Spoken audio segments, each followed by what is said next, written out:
Hi Jessica, how are you? Hi Natalie, I'm good thanks. How are you? Not too bad. So you're here for the written communication in the workplace workshop today? Yes, that's right. Good. So yeah, my name's Natalie. I'll be your trainer and assessor today. Before we start, can I just get your consent of this video being recorded for quality and training purposes? Yes, sure. Great. So let's get started. So a bit of housekeeping. This session is going to be a 30-minute session. We'll start with some training, and then later on in the session, we'll have some assessment as well. The emergency exit is just through the hallway down onto the left. That's where the garden is. That's our emergency gathering point. Toilets are just on the right-hand side. And if you need to use your phones, then just let me know. But if it's not an emergency, I would like you to put your phone on silence just so that we are not getting any disruptions. Is that okay? Yes. Right. I'll just start off with an acknowledgement of country. So I would like to begin by acknowledging the traditional owners of the land on which we meet today. I would also like to pay my respects to elders past and present. So, what is written communication? What do you think is written communication trying to say? It's just writing responses, I think. Yep, yep, that's good. So, obviously, you're going to be using a lot of pen and paper or like any digital writing format for it. That's written. What do you think you're trying to say, or when do you think you'll be using these strong written communication? I think I'll be using it when I'm communicating with customers or my colleagues in a sort of either written or email form. Yep, yep, that's good. So, no matter what your message is trying to say, it involves sharing the information or expressing your ideas through writing. So, it can be done in the business world, it can be in like emails, text messages, business letters, any sort of reports, or any contracts, whatever would be appropriate for your workplace and work industry. Any questions so far? No. Um, what do you think are effective communications? Being able to communicate to people where they can understand. Yep, that's good. So we have what we call the 7 C's. So first you want to be very clear about the goal and purpose of your message. You want to make sure that you are not going around in circle. Want everyone to understand what is the purpose of your piece of written communication. You also want it to be concise, short and simple, stay on the point, but not going off track. You want it to be concrete as well, so providing the detail, but also not get into too much detail that is just gonna go on and on. Make sure you have the correct grammar and the accurate message as well. Also have the logical flow of message, so it's coherent, and you want it to be polite, friendly, and also proofread at the end, so you know your piece of document is complete before you send it off to whoever you're trying to communicate with. Yeah, is that quite clear? Very clear. So I understand that you're having a little bit of difficulty with the syntax and also the punctuation. So syntax is how the sentence is formed in a specific order. Do you what sort of difficulty do you think you have when it comes to writing sentences about it? I think I struggle a lot. I have high difficulty. Yep. Okay. So in very simple form.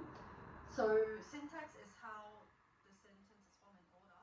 Normally we'll put subject first and then the verb and then the object. So there are two examples here.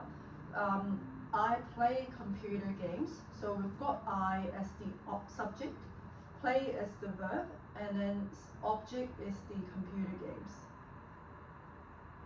Do you think you can distinguish quite easily from that example which one is the subject, which one is the object? No, I'm struggling. Can you tell me? Okay. So another example here that might be a little bit more obvious is that you worked at the factory. So you as the subject, work as the verb, and also factory as the object. So what do you think that sentence means?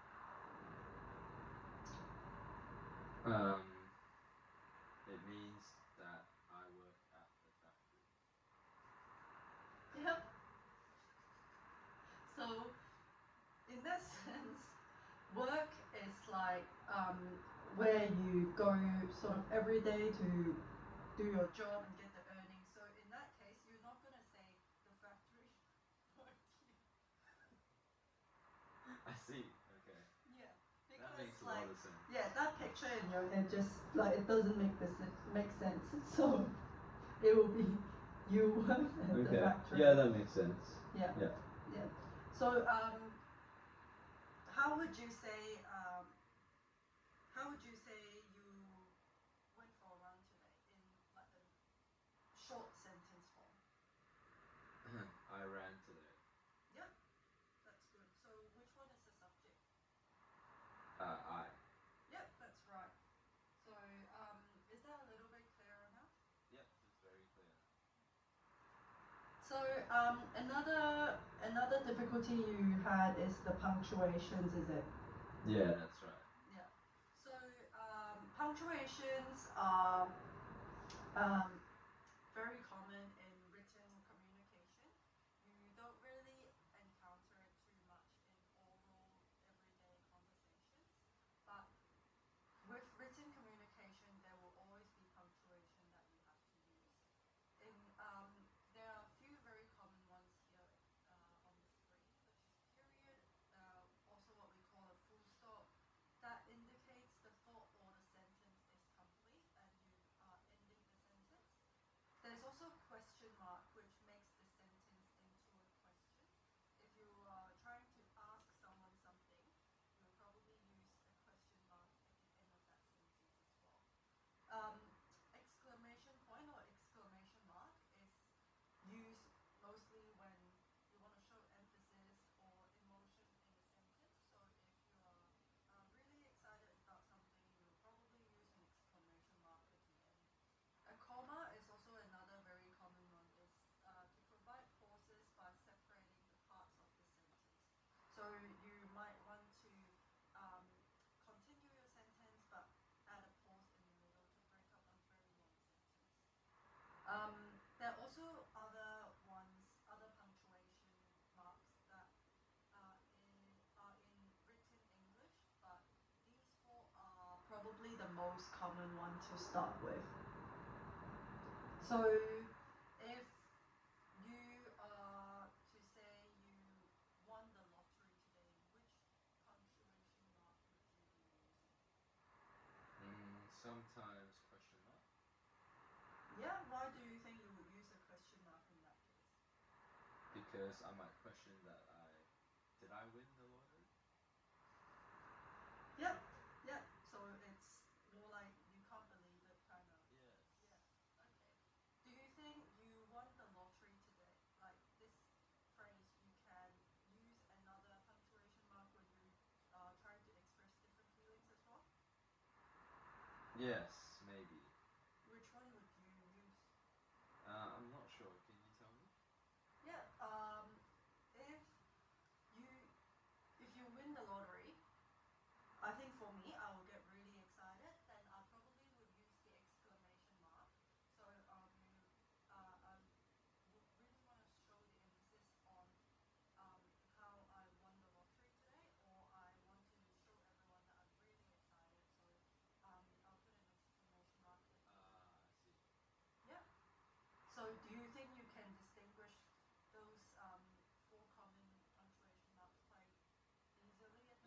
Now that you tell me, it sounds easy. Yep, that's good. So a few tips to make sure your written communication is effective is to first know your audience. So you want to make sure you understand what they need to know, and also to know how much they need to know beforehand, how much they already know, and how much extra they need to know. Also know what sort of tone and formality you want to use. So let's say if you are sending an email out to a friend, like a childhood friend that you haven't caught up in for a while, you're very close to them, so you might be using it more casual tone. Whereas if you are sending out a letter to your tenant or your boss, then you might use a more respectful or more formal tone. You also want to keep it simple as well, so you are not making your written communication very hard to read with a lot of complex and difficult words, and you also want to avoid the jargons that you might be familiar with, but other people might not be familiar with. And you would like to also proofread, like what we said before, to proofread your work before you send out, just to avoid any mistakes and make sure you have the correct punctuation, the spelling, and the grammar. You can also ask for feedback from your colleagues, from your supervisor, or from a friend if you're doing it outside of work. Um, so just another set of eyes to read through the document before you send it out. So it's almost like a proofread process from another person as well. Is any of these new to you? Yeah, I think all these tips make sense. Yep, that's good. So here's an example of an email that we've written for an employee to apply for a 1 week annual leave request to the supervisor. So in this email, we can see that you are engaging with your audience by addressing to them directly. So, dear Mr. Supervisor, that's in pink, so straight away we know who we're talking to. And then in the body, which is highlighted in the yellow here, we're going straight into the point when we say, oh, I'm writing to request for 1 week annual leave from this date to this date. So we are staying on the topic, just going straight to the point, not too much detail yet. So your supervisor would know that this email is about requesting annual leave as well. And also we're ending the body text with, please let me know if you need any further information or if there are any issues with this request. So you're maintaining the formality there, you're keeping a respectful tone, and also making sure you are ending the email with any communication or contact information. So we end it with best regards, which is another formal ending word that we can use in the email, and also you leave your name and your contact information in there as well, so who you are. So we'll put trainer and assessor there, and so that way whoever received your email can also know how they can contact you if they need to be. And the whole email is quite short and simple, direct to the point, concise and clear. Okay, makes sense. Yeah. So are you ready for a quick assessment? Yes. Yep. So in this assessment, you are to write an email, and this email is requested by your supervisor at the Southside Professional Accounting Services, and they have asked you to write an email to all the staff outlining the office opening and finishing times, and the morning tea and lunch times, because they have found out that the staff, so several staff members are not adhering to the set times set out in the staff handbook as well. So they wanted to send out an email to remind all the staff that. Okay. You quite clear on that scenario? Yep, I'm ready. Yep. So there are a few rules outlined in the Southside Professional Accounting Services guidelines about written communication, specifically for emails. So you want it to be following this set of rules as well, which we have it on the screen at the moment. So you want it to be clear, easily understood, appropriate greetings and closings, and also having formal writing style,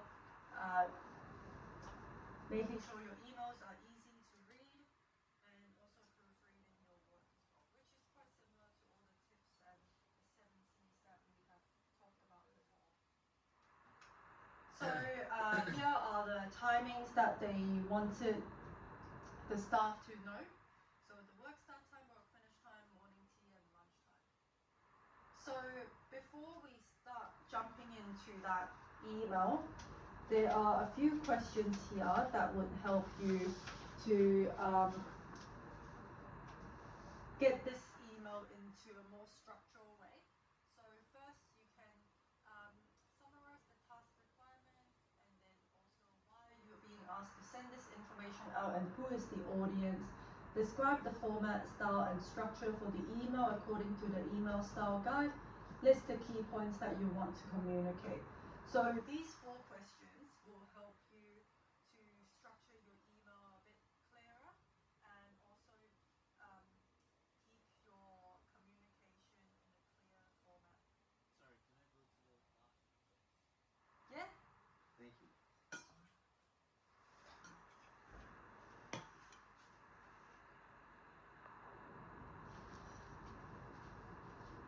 Sorry for that. I'm back now. Yep. Yeah, so are you ready for Yes, this I am. assessment? Yeah, we'll start with these 4 questions.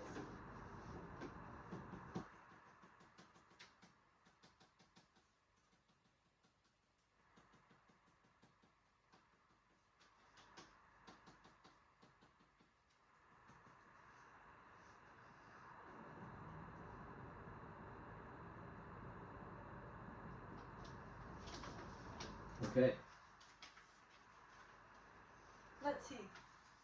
So summarizing the task requirements, you've got email to all the staff, the correct opening and closing times for work. Yeah, that's pretty much what your supervisor has asked you to do. Why are you being asked to send the information out, and who is the audience? Because everyone is always not on time. Yep, that's quite right, what the supervisor and management has asked for, because they've noticed that not everyone is adhering to these times. Describe the format, style and structure for the email according to email style guide outlined in task requirements above. So you want it to be formal, stern, zero tolerance as well. That's quite right, because you want to make sure everyone are adhering to the rules, and make sure everyone is clear on that. No more other questions about it. And the key points that you want to communicate is the opening times, closing times, lunchtime, and tea time. Yep, that is exactly what they have asked you to bring out in this email as well. So I'll give you a couple minutes to just do a draft submission of this email. So what we're going to do is, using these 4 responses that you have just written, to draft an email for me with the clear subject line and your message and your closing lines. And then we'll have a look at your draft, have some feedback, and then we'll do some correction if needed, and that will be your final submission as well afterwards. Is that okay? Yep. Yep. Sounds good. Alright.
done all the tips that we mentioned before. Yes. Yeah. So you've make sure it's simple. You're using the appropriate tone. You're proofread, and you're asking for feedback. Yes. Well, you're giving me the feedback now. Yep. Okay. Let's have a look. So, dear Southside team, I'm writing to remind everyone the appropriate office opening and closing hours, as well as the Do you want me to morning. read it out? My writing might not be clear.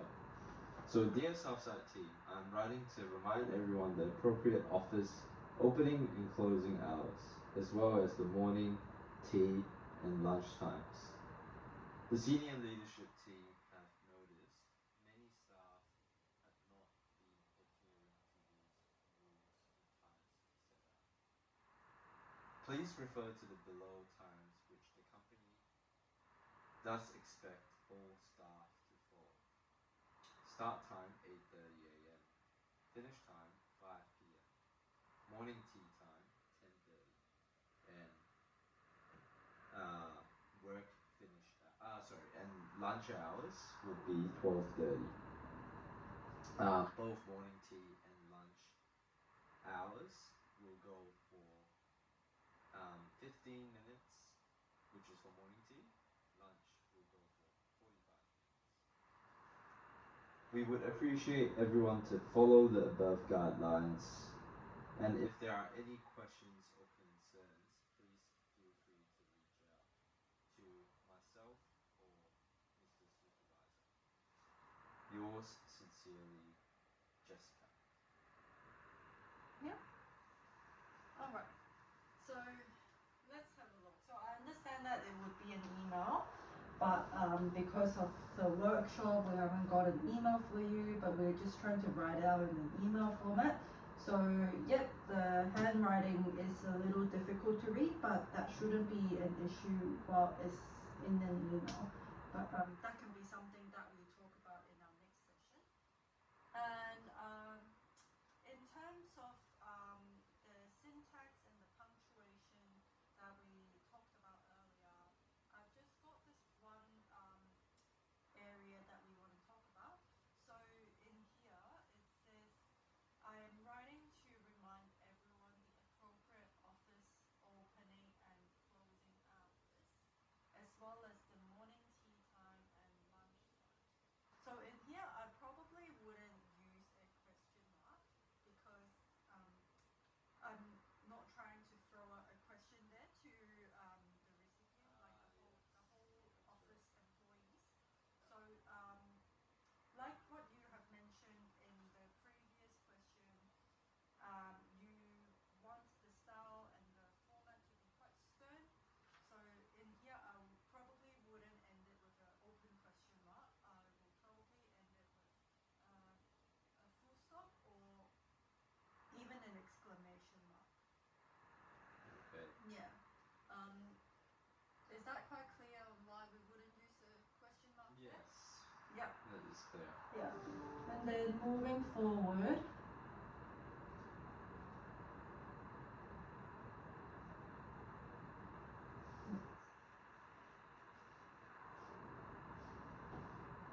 yeah, I think you've listed out the timings quite clear. You have delivered the message like what your supervisor has asked you to. Um, I'll probably at the end after your name just leave a contact number as well if needed, or just to remind everyone that they can reply to this email if they have questions. But you have also put please feel free to reach out. Yeah, Okay. but I think it's pretty good. Maybe just correct on the small mistake there, Yeah. and then see if you also can think of anything else for the final submission.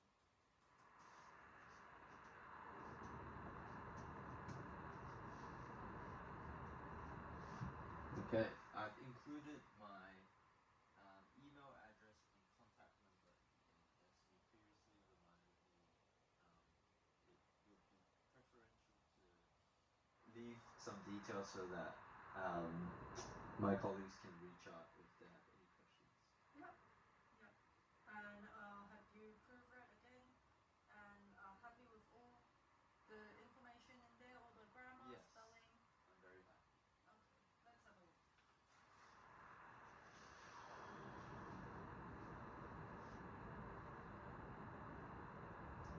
Yep. Yep. I'm happy with your piece of written email in terms of especially your syntax and your punctuation as well. So I think you've done well. So I'm happy to say that you have passed the assessment. I've got this assessment feedback here just to mark it off for you. So yeah, I think your subject line is clear and understood. You have used the appropriate heading, dear Southside team, and also ending it with sincerely. You've used the correct level of formality after you've changed some of the information after your draft submission, and also your email is easy to read with the appropriate level of vocabulary. Um, did the email display correct spelling and grammar? Yep, I think you've done a good job there as well. So overall, I'm happy with your assessment. Like I said, it would have been an email, so handwriting is not going to be an issue, but it can be something that we can focus on next time. Okay, Yeah. thank you very much, All Natalie. right. So, how did you find this training session? Yes, it's very informative. Yep. Do you think this syntax and punctuation part was helpful in this training? Yes, definitely. I understand a lot more. Okay, that's good. So yeah, if you have any question or you want to revisit any topics, feel free to reach out to me again. I have sent you an email previously, so you can just reply to that email if you want to have another chat about it. Okay. Any questions so far? No questions. Good. Thank you. All right. Thank you for Thank you. today. Thank you. Thank you. Thank you. 真的哦。